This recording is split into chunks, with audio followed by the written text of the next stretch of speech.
Welcome back. My name's Adam. And I'm Jordan. And this is Doing Good is a Pleasure.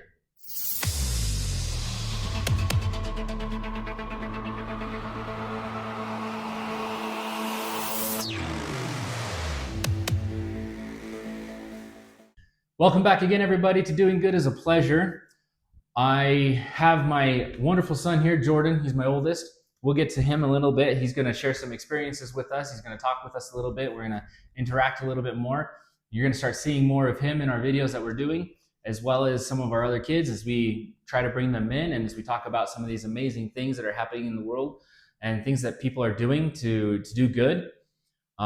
This last week, I've had the opportunity to think a lot about, what can we share this week? What can we talk about this week? And there's a verse of scripture that keeps coming to my mind, right? As everybody knows, I'm a member of the Church of Jesus Christ of Latter-day Saints. We both are. And we have the opportunity to have a lot of different scriptures, right? That we get a chance to use: the Bible, the Book of Mormon. And there's a scripture from the Book of Mormon that I wanted to share because it talks a lot about doing good and those things that, and as we do good, how that kind of not just helps us, but helps God at the end of the day. But this comes from a king within the Book of Mormon named Mosiah, and he's teaching his people. He's brought all of his people together because they're in the process of learning from him. He wanted to teach them one last time because he knows he's going to pass away soon. So he wanted to teach all of his people. And he says to them, he goes, "Behold, ye have called me your king. And if I, whom ye call your king, do labor to serve you, then ought not ye to labor to serve one another?" But he also says in just one verse before that, he says, "And behold, I tell you these things, that you may learn wisdom, that you may learn that when ye are in the service of your fellow beings, ye are only in the service of your God." So he's saying, hey, you know what? When you're helping and serving other people, you're not just helping and serving them, you're serving God. You're doing good, right? That's why we're here. That's why we're doing this thing here. That's why Doing Good as a Pleasure exists. It's to help inspire others to do good and to be able to bring more light and amazing opportunities into this world, right? This, like I've said before, the world is so full of chaos and wars and a whole bunch of other things going on right now. And what's the best way to deal with that? By helping and serving someone else. So I want to share a quick story that happened to me this last week of somebody that's doing good. And then we're going to talk with Jordan a little bit. But this week I had the opportunity, we were in our pool and had an opportunity to talk with this one gentleman that came around that lives close to us. And for the sake of preserving his name, we'll call him Bob. So Bob was in this pool. He laughs because he knows his name. Bob was in the pool with us, and we started talking with him. I didn't know Bob, and he starts talking about us. I start talking about where he grew up and his story and his life, and starts talking about some of the things that he does to do good in the world. And one of the things that he shared with me, was he goes on, he knocks on all of his neighbors' doors, right, Jordan? Yeah. He knocks on all of his neighbors' doors, and what does he take to him? He takes brownies or lemon bars, right? Or cookies. And he just goes up and knocks on the door and he hands over this platter of food and said, "Hey, it's great to know you. I'd love to get to know you more. Here you go. You want some brownies or lemon bars?" And I got me thinking a little bit, because back in the day, right? I say back in the day like I'm 60 or 70.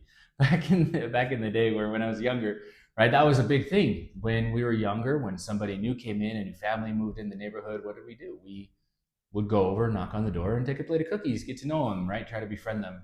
But it doesn't happen very much anymore. But he still does that, and he's carried that tradition on. I imagine that he had with his family. And I thought, you know what? That's awesome. How much good can we do just by going and getting to know our neighbors and taking a plate of brownies or lemon bars? So, anyways, I just want to share a couple of those thoughts with you guys today. But I want to get to Jordan, and I want to talk to Jordan a little bit about something that we've been thinking a little bit about, because we're getting close to this time of year now, and at least for the preparation of this time of year. And I wanted to bring Jordan in so he can share these stories with us. So, Jordan, thank you for coming. Yeah, thanks for having me. Yeah, thank you. Not like he had much of a choice, right? Just kidding. He always has a choice. But I'm glad you came. So, Jordan, tell me a little bit about this experience that you wanted to share, of something that you have been able to do, or that even we do as a family, but something specifically you are able to do, right? To do good, to help other people in this world. So as a family, we are able to help and serve at Primary Children's Hospital down in Salt Lake City, Utah.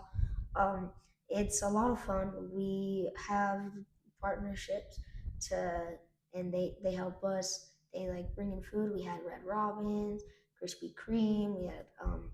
We had Little Caesars, and we had all these different places. We also had Panda. Oh yeah, Panda Express. Everybody Yeah, loves Panda Express. yeah, and it was really fun. We I think helped about 300 families, something like that. Yeah, yeah. We It helped was a lot about of people. we fed about 300 people. Yeah, That was a lot of people. it was really cool. The line was super long. It was like a never-ending line. So Jordan, let me tell you a little bit about Jordan, why we do this real quick in this experience. So Jordan was born really premature, right? He was born 24 weeks old. So he only weighed 1 pound 11 ounces when he was born. So the fact that he's sitting here right now is huge miracle, is absolutely something awesome, and we can't thank God more enough, obviously, for that. And so every year we go and we do this operate. We have this opportunity to go feed, and anybody can do it. By the way, anybody can go in and register and go help feed these families that are going through hard times and serve them, right? And sign up on their websites with Primary Children's Hospital. We do it through the Ronald McDonald Foundation. And so, Jordan, we go and we do this, right? We serve this people. You said we had Panda Express, Krispy Kreme, Little Caesars, Red Robins, and by the way, all this food that we serve is all donated by these different companies, these local companies. So, thank you so much for that. So, Jordan, you said we helped 300 people this last last year. Mhm. Now we're getting ready to start up for this year that's coming. What things do we have to do to get ready for that? We have to talk to all like the different companies. We have to talk again to Krispy Kreme and Panda again because they, of course, they donate the food, so they have to know and prep for that. We also talk to Teton Toys, Oh, and yeah. my dad dresses up as Santa, so that's really fun. I do. And we give out, and Santa gives out the presents to all the kids, and it's lots of fun. It's really good. Yeah, I do, right? So I do give out the toys to the kids dressed as Santa. We'll share some pictures here in the video that you guys can see. And that's actually what helped lead us into the nonprofit that we started, Be the Care Foundation. And I mentioned that before. But so we have the opportunity every year to go do this, right? And offer these services to the people. But when we're there, are we just say, hey, you know what? Here's the food. Take it, eat it. What do we do? Now we usually, so there was a salad bar last year, and I was able to help with the salad bar, serve them, and also hand them out like sodas, waters, pizzas, Krispy Kreme donuts, and yeah. So you actually get a chance to actually physically serve the food for them and help them that way. Yeah. And what's your thoughts process as they're coming in and you're serving them, right? You've got these parents and these kids that are in the hospital because it's a children's hospital. So you've got all these parents and their kids coming in. What's your thoughts? What are you thinking as you see these kids that are in the hospital? I just think it's crazy because some of them have been in the hospital for months at a time, and just like one activity of like Santa giving them toys can make their day or their month. Yeah, or even their year. Yeah.